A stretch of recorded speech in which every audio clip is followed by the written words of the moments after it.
17वां अध्याय हम लोग श्रवण कर रहे हैं। कल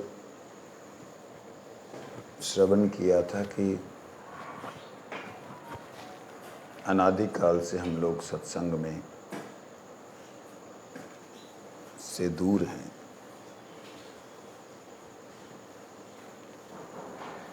कहते जब संसार चक्कर से छूटने का समय आता है उसी क्षण संतों के परम आश्रय निखिल कारण के नियंता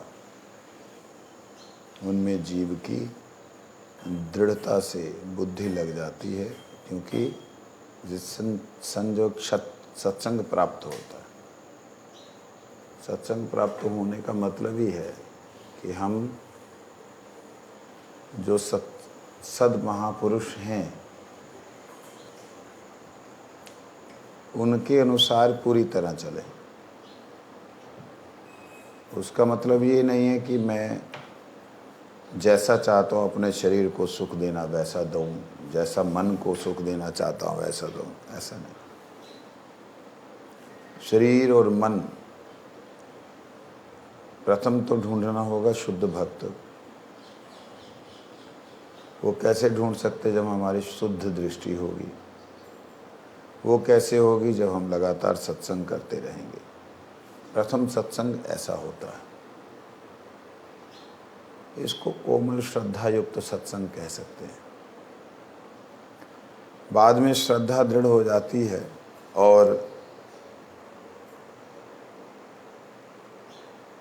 जो संग है वो संग के प्रति संपूर्ण समर्पण करते हुए गमन करना, जैसा चाहते हैं वैसा चलना।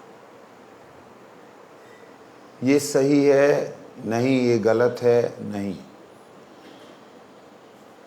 ये गुरुदेव जाने सही क्या है गलत क्या है। मैं उनके चरणों का दास, जैसा उनको चाहिए। मेरे को पेड़ बना के रखना है या मेरे को सेवक बना के रखना है, जैसा चाहिए मैं वैसा रहूँगा। ये भाव जब तक नहीं आएगा तब तक वास्तविकता में सत्संग नहीं होगा। ये बात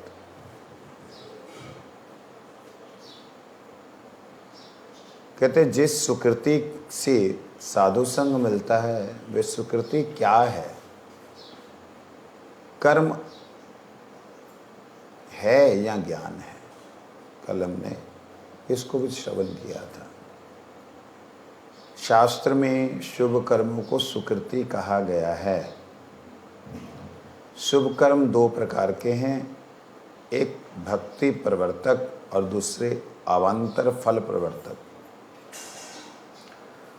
भक्ति का प्रवर्तन करने वाले अर्थात भक्ति के अंदर व्यक्ति को ले जाने वाले शुभ कर्म होते हैं, और एक होते अवान्तर फल प्रवर्तक। अवान्तर कहते हैं भक्ति को छोड़कर, अंतर दूसरे,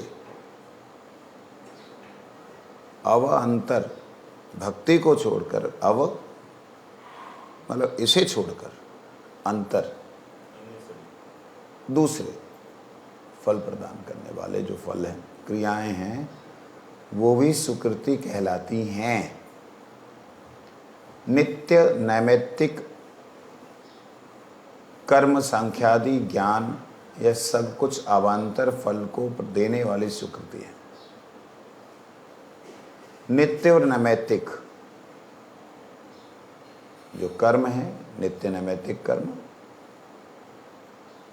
सांख्यादि ज्ञान, ये सब कुछ अवान्तर भक्ति को छोड़ करके फल प्रदान करने वाला। नित्य नैमित्तिक कर्मों में क्या आता है? मैं क्षत्रिय हूँ तो मेरा नित्य कर्म जिस प्रकार का है मैं वैसा करता हूँ। ब्राह्मण हूँ, ब्राह्मण के अनुसार। ब्रह्मचारी, सन्यासी, जैसा भी हूँ वैसा अपने वर्णाश्रम के अनुसार नित्य नैमित्तिक कर्मों को करते हैं। ये भी भगवान की भक्ति प्रदान करने वाले नहीं हैं। सांख्य ज्ञान इत्यादि उसमें मुक्ति तक की बात है, उसमें भगवान की भक्ति की बात नहीं है। इसलिए कहते हैं सत्संग और भक्ति जनक देश काल और द्रव्य का संग ही भक्ति प्रद सुकृति है। सत्संग करना, कहीं भी दिखलाई दे कि वैष्णव लोग हरि कथा कीर्तन कर रहे हैं, श्रवण कीजिए। भक्ति को उत्पन्न करने वाले, भाव भक्ति पर भगवान के प्रति उत्पन्न करने वाले स्थान, वहाँ जाइए। ऐसा समय जब भी मिले उस समय को जरूर इन्वेस्ट कीजिए, जरूर उसमें लगाइए। जैसे जन्माष्टमी, राधाष्टमी, रामनवमी, नरसिंह चतुर्दशी, इनको जरूर, ये भक्ति जनक काल है, समय है, भक्ति को उत्पन्न करने वाला समय है। और कहते हैं द्रव्य, उनका संग कीजिए। द्रव्य का क्या संग होता है? तुलसी, गंगा जल, महाप्रसाद, गाय, इन सब का संग कीजिए।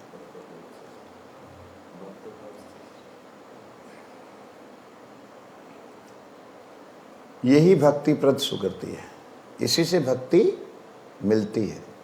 भक्ति पद सुकृति अधिक परिमाण में इकट्ठी हो जाने पर वे कृष्ण भक्ति को पैदा करती है। बहुत ज़्यादा भक्ति सुकृति इकट्ठी हो गई तो भगवान के प्रति उसको श्रद्धा, प्रेम, भाव उत्पन्न होने लगता है। अवान्तर फलप्रद सुकृति अपने बदले में फल देकर निवृत्त हो जाती है। दूसरे प्रकार की जो सुकृति है, मुक्ति युक्त या शुभ कर्म युक्त सुकृति, वो जो फल प्रदान करती है उसके बाद खत्म, ये नहीं होती खत्म। स्वर्ग इत्यादि मिलने के बावजूद भी जैसे वह खत्म हो गई, ये ऐसा नहीं होता। जो वैष्णव संग युक्त भक्ति युक्त सुकृति है उसमें ऐसा नहीं होता, वो भगवान को मिलाने के बाद भी रहती है। भगवान से मिल जाने के बाद भी, उनके दर्शन होने के बाद भी वो सुकृति रहती है। उक्त दोनों प्रकार की सुकृतियां भक्ति फल दान करने में समर्थ नहीं है। ये जो दोनों कही ना, कर्म, शुभ कर्म और ज्ञान। संत पुरुषों का संग, एकादशी, जन्माष्टमी, गौर पूर्णिमा आदि साधु भाव को पैदा करने वाले काल, साधु भाव को पैदा करने वाले काल, तुलसी, श्री मंदिर, महाप्रसाद, तीर्थ और साधु वस्तुओं का दर्शन, स्पर्श, ये सब क्रियाएं भक्ति प्रद सुकृति है।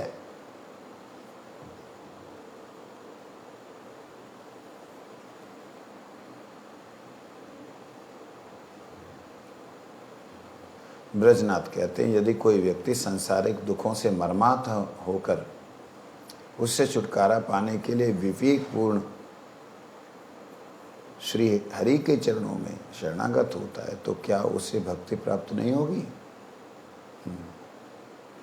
ब्रजनाथ जी ने कहा, ये माया से दुखित होकर के छुटकारा पाने के लिए विवेक पूर्वक बुद्धि के साथ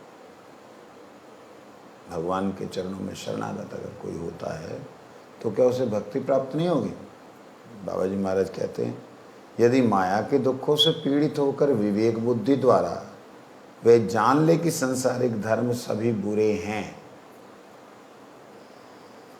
सांसारिक धर्म बोलने का मतलब क्या है? जो आपको संसार में फंसाएं, संसार में आसक्त करें, वो सारे धर्म वो बुरे हैं। क्यों बुरे हैं?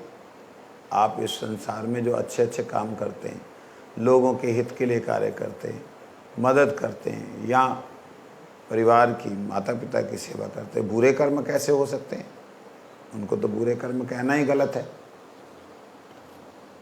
ये तो हो जाएगा, केस हो जाएगा। नहीं, इसका अर्थ ये है, जो आपको भगवान की भक्ति प्रदान नहीं कर रहे, ऐसे सभी कर्मों को नुकसान देने वाला कर्म कहा। इसलिए बुरा कहा। भगवान के चरण कमल तथा शुद्ध भक्त जन ही हमारे एकमात्र आश्रय हैं, और ऐसा जानकर अनन्य गति होकर जब वह भगवान के चरण कमलों के प्रति धावित होता है, तब वह सबसे पहले भगवत भक्तों के चरणों का आश्रय लेता है।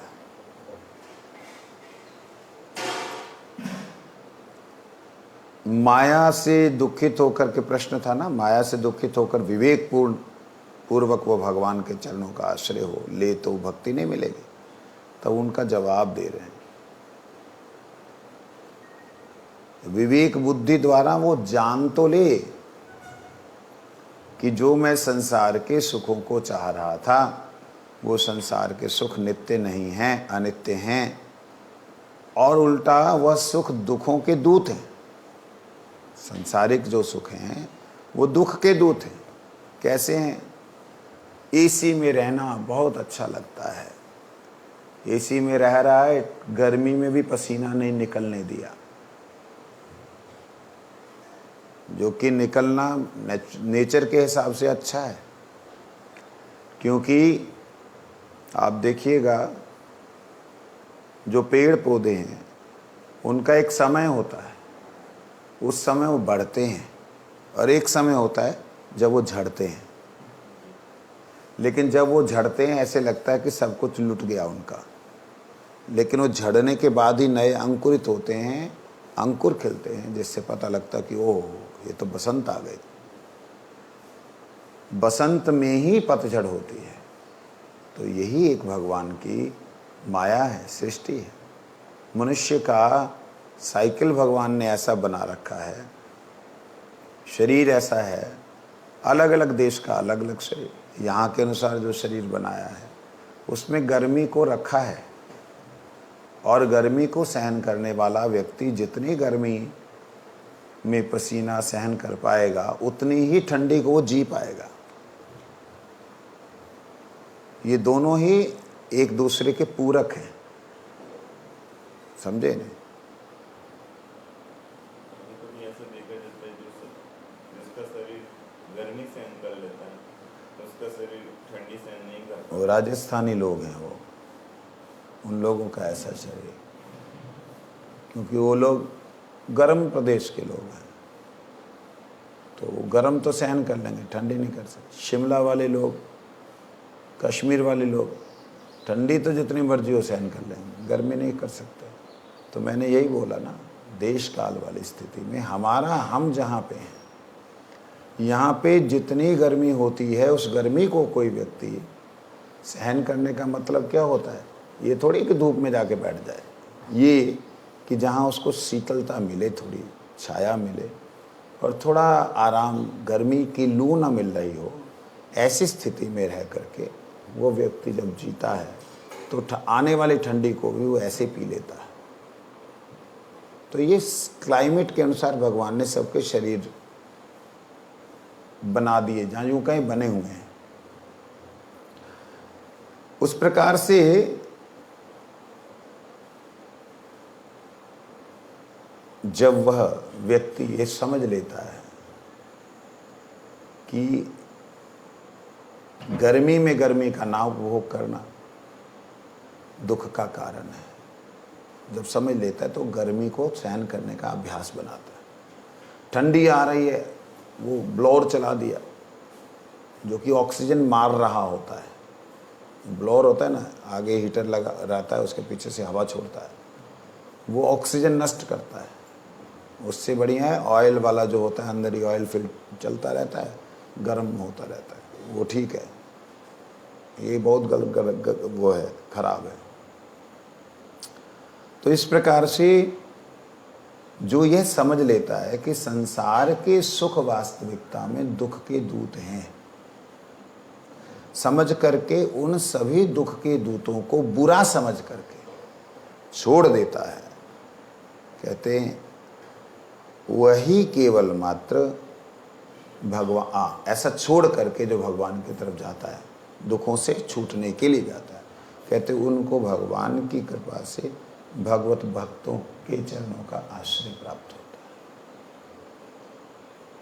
उससे उनकी भक्ति प्रद मुख्य सुकृति होती है, उसी से वे भगवान के चरण कमलों को प्राप्त करता है। पहले उसने जो वैराग्य और विवेक प्राप्त किए थे वे भक्ति की प्राप्ति में गौण उपाय थे। जो उसने जो है वैराग्य और विवेक जो उसके अंदर आया कि नहीं, मैं संसार से अब छूट जाना है,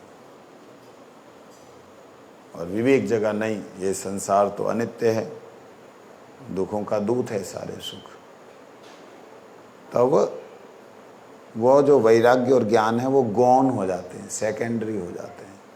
प्राइमरी क्या हो जाता है? भक्ति। अतएव सत्संग के अतिरिक्त भक्ति प्राप्त करने के लिए दूसरा कोई भी उपाय नहीं है। भक्ति अस्तु क्या? भक्ति अस्तु भगवत संगेन,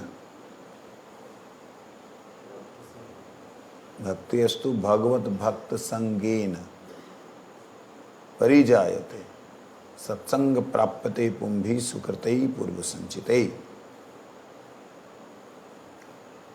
अब यहाँ पूछ रहे हैं कि गौण भक्ति साधक होने पर, ब्रजनाथ जी पूछते हैं, होने पर भी कर्म ज्ञान और वैराग्य विवेक को भक्ति प्रति सुकृति कहने में अड़चनी क्या है? महाराज, बाबूजी महाराज एक बात बताइए।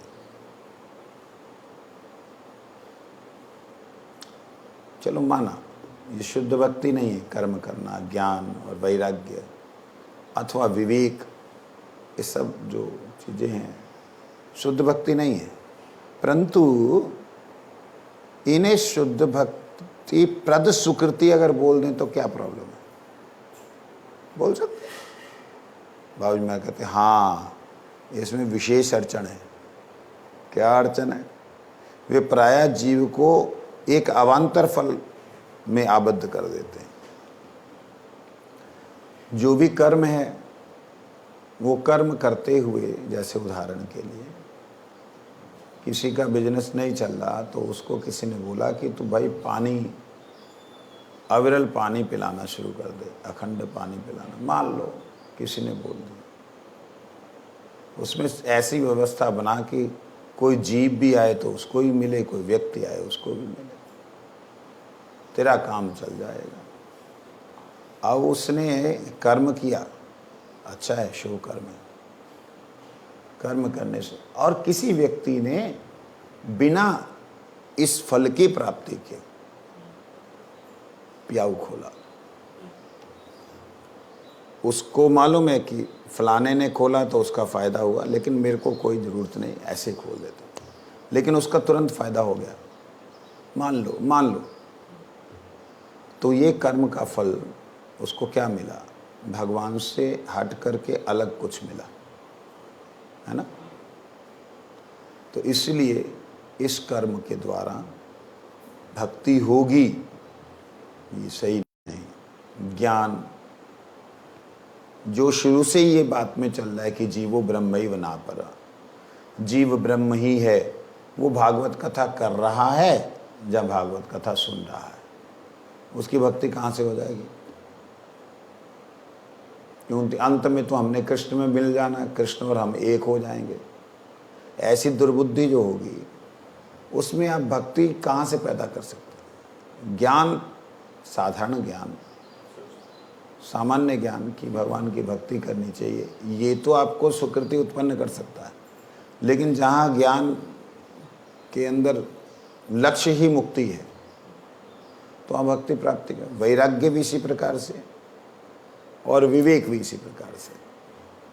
वैराग्य सब कुछ छोड़ दिया, किस लिए छोड़ दिया? बस जहाँ ले चलेंगे वहीं चलेंगे, लेकिन लक्ष्य सामने वाला कौन है, सामने निर्धारित नहीं है। वैरागी है अपने से, संसार से, शरीर से, संसार से, साधन से, भक्ति से, यहाँ तक कि भगवान के किसी भी अवतार से वैराग्य लिया हुआ है। ऐसा वैराग्य कहाँ आपको भक्ति प्रदान करेगा? इसको सुकृति कैसे बोल सकते हैं?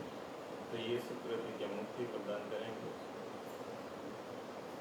ये भटकन वो ब्रह्म में भटकता है।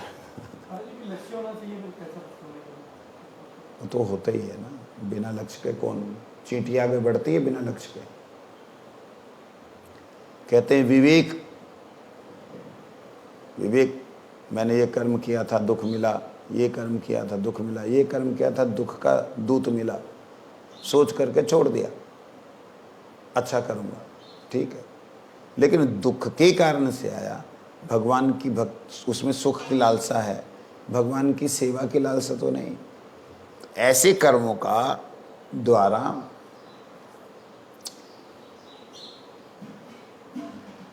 भक्ति नहीं होती। कहते इसीलिए कहा कर्म जीव को भोगरूपी फल में बांधकर शांत हो जाता है। वैराग्य और विवेक ये जीव को अभेद ब्रह्म ज्ञान के में डुबोकर निवृत्त हो जाते हैं। साधारणतया ब्रह्म ज्ञान जीव को भगवान के चरण कमलों की प्राप्ति से दूर रखता है, इसलिए इन्हें विश्वास पूर्वक भक्ति पर स्वीकृति नहीं कहा जा सकता। ये कदाचित किसी को भक्ति तक ले भी जाते हैं, परंतु वह साधारण विधि नहीं है। कभी ले भी जाए, शुद्ध भक्तों का संग का कोई अवान्तर फल नहीं होता है। शुद्ध भक्तों का संग करेंगे, कोई उसका भक्ति को छोड़ करके कोई और फल नहीं, भक्ति ही है। वे जीव को प्रेम तक अवश्य ले ही जाएगा, जो शुद्ध भक्तों का संग है। सतांग प्रसंगान मम वीर्य संविदो भवन्ति हृत्कर्ण रसायनः कथा तज्जोषणात् अश्वापवर्गवर्त्मनि श्रद्धारतिर्भक्तिर् अनुक्रमिष्यति। ये बाबा जी महाराज ने श्लोक पढ़ा। पुरुषों के समागम में मेरी पराक्रम का यथार्थ ज्ञान कराने वाली तथा हृदय और कानों को प्रिय लगने वाली कथाएं हैं। सतांग प्रसंगान, साधुजनों का प्रसंग, मम वीर्य संवितो, जिसमें कि मेरी शक्ति का ज्ञान प्राप्त होता है, संविद ज्ञान प्राप्त होता है। और भवंती हृत्कर्ण रसायना कथा, हृदय और कान के रसायन के रूप में वो कथा जो है होती है। कहते उसमें से कोई एक अंग दैवात मानव जीवन में घट जाता है। जैसे घटनावश एकादशी के दिन उपवास, भगवान की लीला स्थलियों का दर्शन तथा उनका स्पर्श, अतिथि के बहाने किसी शुद्ध भक्त का उपकार, अकिंचन साधुओं के मुख श्रीमुख से विगलित हरिनाम हरिकथा आदि का श्रवण, उक्त कार्यों से जो लोग भोग मोक्ष की वासना कामना करते हैं, उन लोगों के लिए उक्त क्रियाएं भक्ति पर स्वीकृति नहीं होती। लो जी,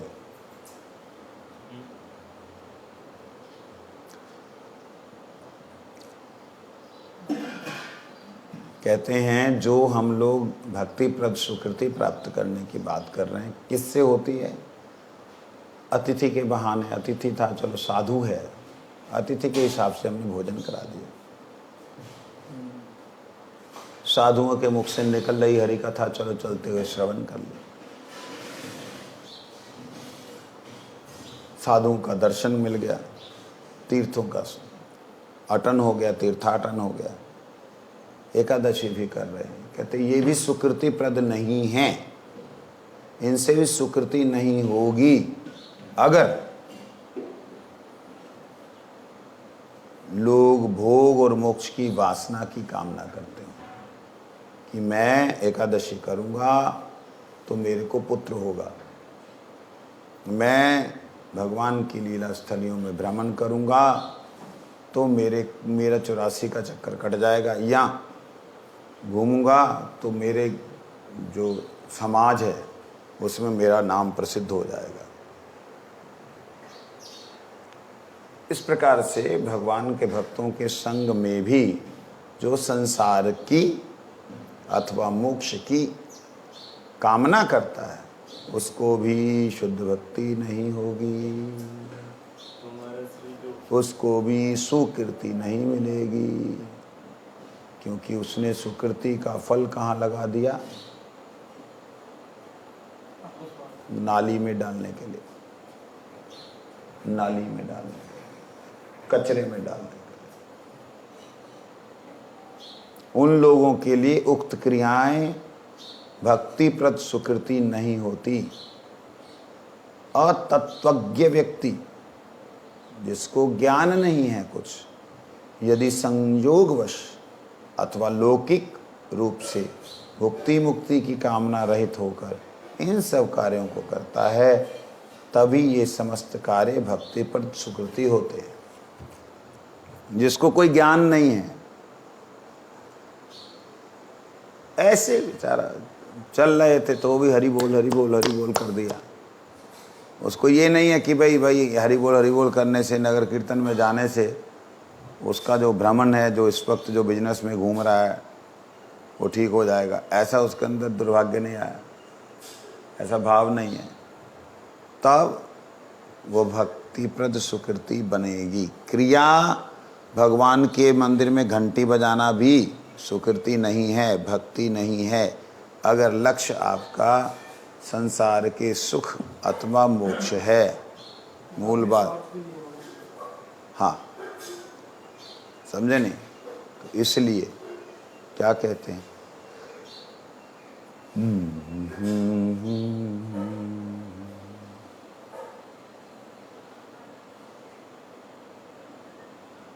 भुक्ति मुक्ति की कामना से रहित होकर जब इन सब कार्यों को करता है, तब ये समस्त कार्य भक्ति पर सुकृति होते हैं। यहाँ पे एक बात आ रही है दिमाग में, हमने सुना अभी कुछ देर पहले, भक्ति अस्तु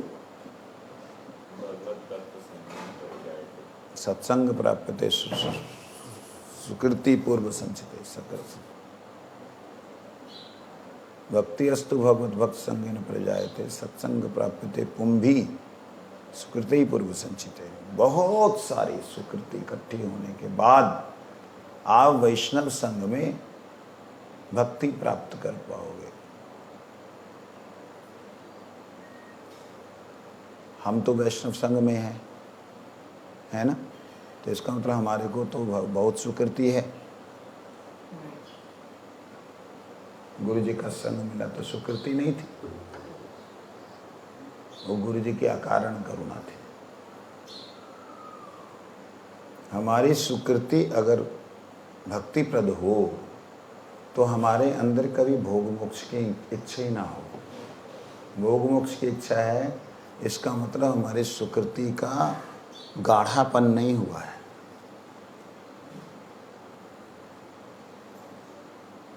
वो ऐसे ही है जैसे गन्ने का रस, वो गुड़ नहीं है, चीनी भी नहीं है, मिश्री भी नहीं।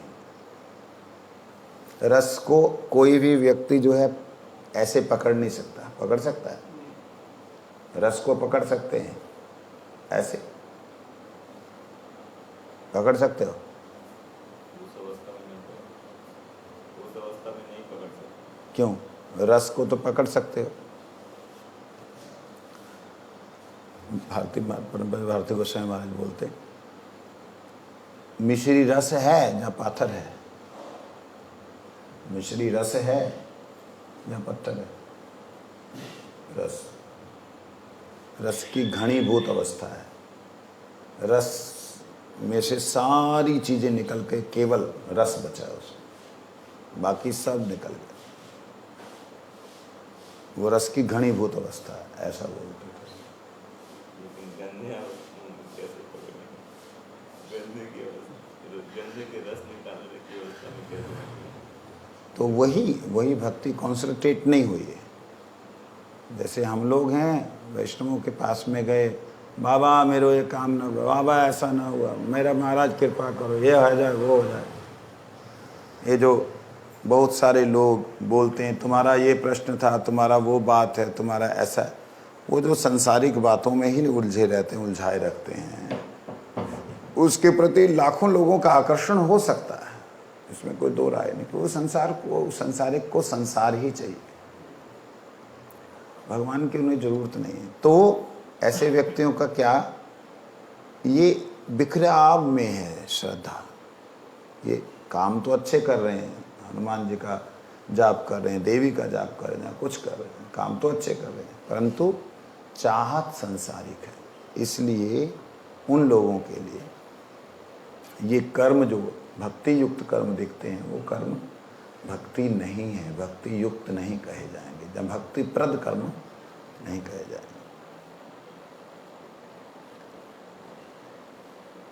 सत्संग से साधन और भजन क्रमशः होने लगते हैं। क्या कब होने लगते हैं? जब शुद्ध भक्तों का संग प्राप्त करने की लालसा होती है, तब।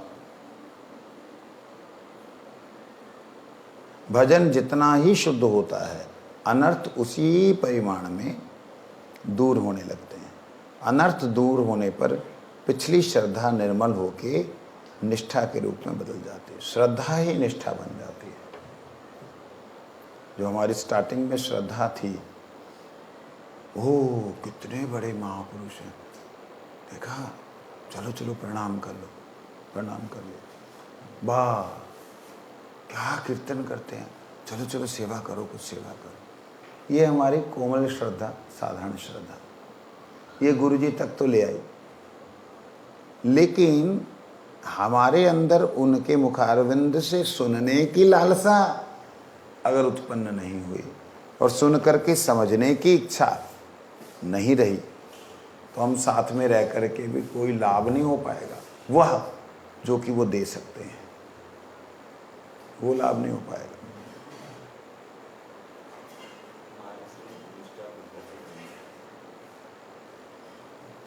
ये श्रद्धा जो है,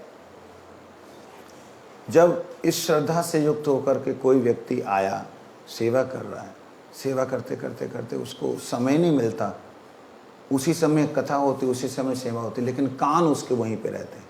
वो अपनी सेवा करते हुए कानों से सुनता हुआ, फिर कोई बीच में अगर बोले प्रभु जी सुनो सुनो, अरे रुक जा यार, सुनने दे, अपना काम कर रहा, तो वह सुकृति बनती जाती है। यही सुकृति जाकर के, यही श्रद्धा जाकर निष्ठा हो जाती है, जिसको कोई नहीं हिला सकता। श्रद्धा को तो हिलाया जा सकता है,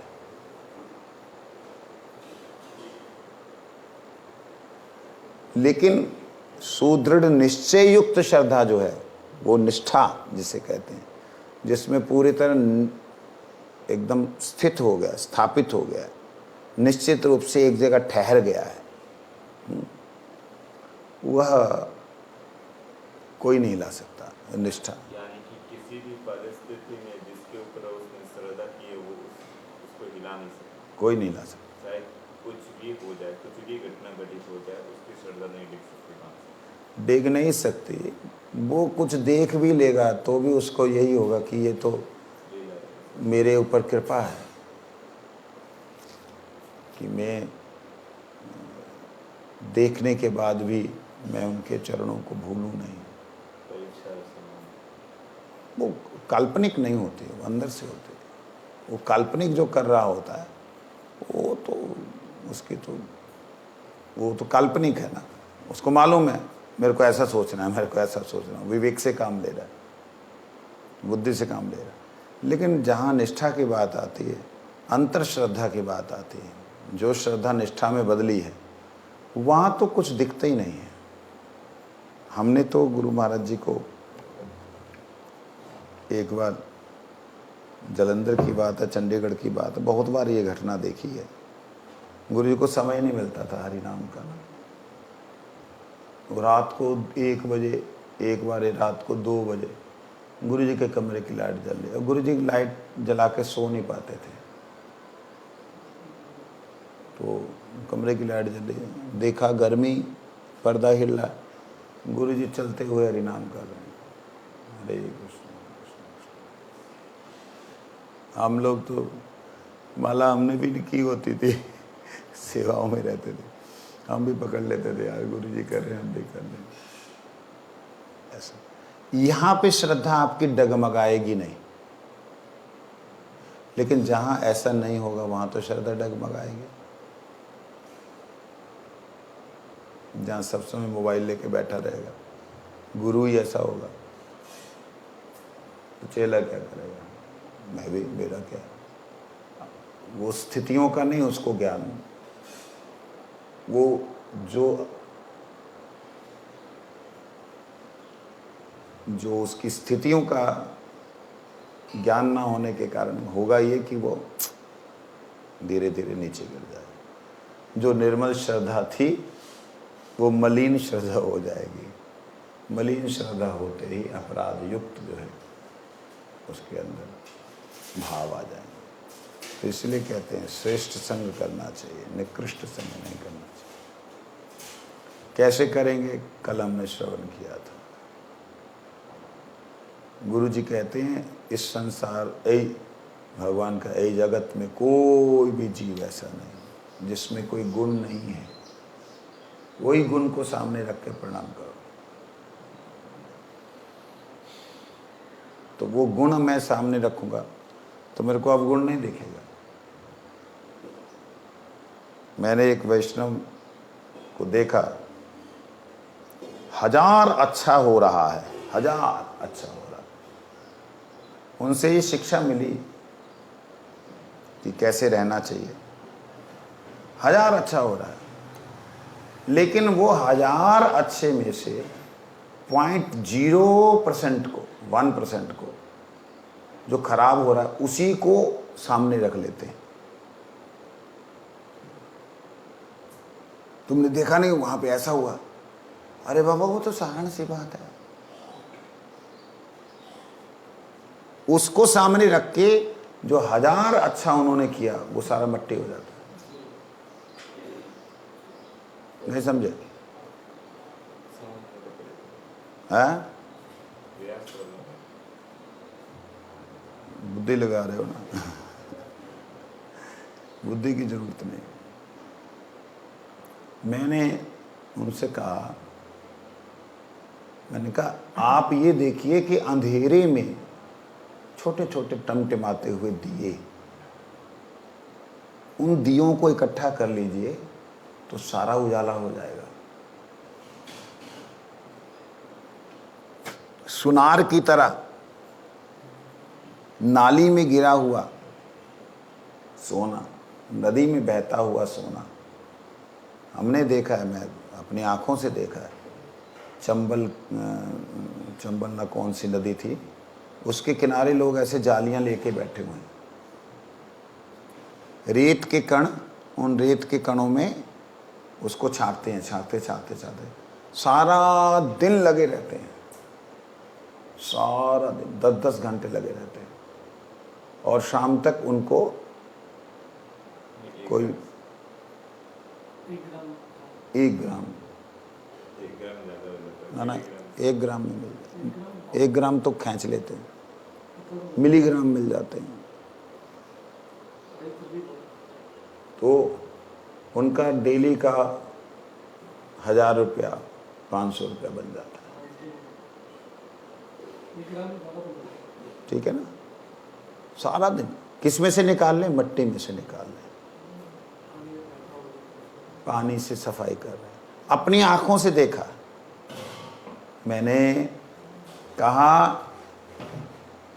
कि बहुत अच्छा चल रहा है, बहुत अच्छा हो रहा है, उसमें आप गंदगी को ही क्यों देखते हो?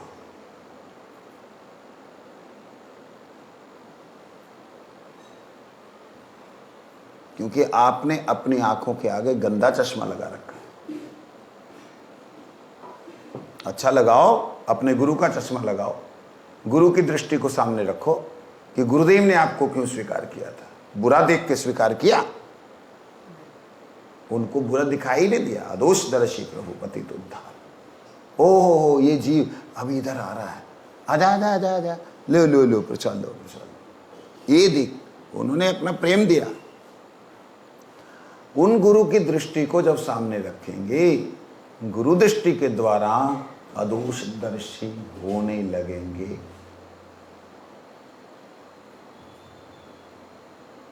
ये जब ऐसा होगा तब जाके साधन भजन होगा। ऐसे ही आसान नहीं है साधन भजन जो हम सोच रहे हैं, ऐसा नहीं है। कहते हैं अनर्थ दूर होंगे। अनर्थ दूर होने पर जो स्टार्टिंग वाली श्रद्धा थी वो निष्ठा में बदल जाएगी, और वही निष्ठा धीरे धीरे निर्मल हो जाएगी, जिसमें निष्ठा में कोई और अवंतर फल नहीं रहेगा, तो वो रुचि में बदल जाएगी, और रुचि भक्ति के सौंदर्य में सबसे अधिक दृढ़ होने पर आसक्ति के रूप में बदल जाएगी। आसक्ति क्रमशः पूर्णता लाभ करने पर भाव और रति होती है। रति सामग्री में के साथ मिलकर रस हो पड़ती है। रति सामग्री के साथ मिलकर, अच्छा वंश नाम क्या होता है ये सामग्री? रति सामग्री के साथ मिलकर रस हो पड़ती है। यही रस प्रेमोत्पत्ति का क्रम विकास है। जो प्रेम उत्पन्न होने का जो सिस्टम है, ये सिस्टम है, ये बात है। मूल कथा यह है कि शुद्ध साधु पुरुषों का दर्शन होने पर सुकृतिशाली व्यक्तियों को भक्ति मार्ग पर चलने की प्रवृत्ति जन्म लेती है। मतलब मूल बात है, साधु पुरुषों का दर्शन और उनका सत्संग सुनने से भक्ति पर चलने की जो प्रवृत्ति है उसका जन्म होता है। सिद्धांत यह है कि घटनावश सबसे पहले साधु संग होता है, उसके पश्चात श्रद्धा, श्रद्धा होने पर साधु संग द्वितीय बार होता है। पहला साधु संग होता है, श्रद्धा होती है, फिर दूसरी श्रद्धा होने के बाद में फिर साधु संग होता है। वो क्या होता है? उसके पश्चात श्रद्धा, और श्रद्धा के द्वितीय साधु संग होने पर पहला जो साधु संग का फल श्रद्धा थी, वही श्रद्धा का नाम शरणागति हो जाता है। श्रद्धा थी, अच्छे लोग हैं, महात्मा लोग, प्रणाम जी महाराज जी नमस्ते। सत्संग सुनने के बाद में वो जो श्रद्धा है वो थोड़ी सी दृढ़ हुई तो शरणागत होगी, नहीं मैंने तो आपसे ही भगवान की तरफ बढ़ना है। श्रद्धा का दूसरा नाम शरणागति है। भगवत प्रिय देश काल द्रव्य और पात्र, इनके संपर्क में प्रथम साधु संग प्राप्त होता है। प्रथम साधु संग से जिस शरणागति, शरणापत्ति रूप श्रद्धा का उदय होता है, उसे गीता में उसका लक्षण कहते हैं, सर्वधर्मान परित्यज्य माम एकम शरणं व्रज अहम त्वाम सर्व पापेभ्यो मोक्षयिष्यामि मा शुचः। वंश